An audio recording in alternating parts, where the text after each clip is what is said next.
করো?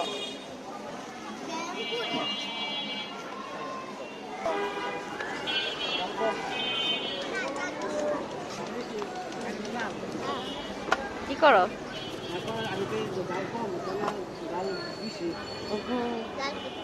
এখন তো 2 দিন আবার বন্ধ, নাকি আসবেন? আসবেন শুক্র শনি? শনিবার হয়, শনিবার তো স্কুল বন্ধ, কোচিং খোলা থাকে।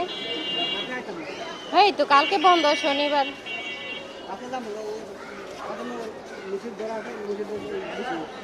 হ্যাঁ, কোন দিকে বসবেন? ও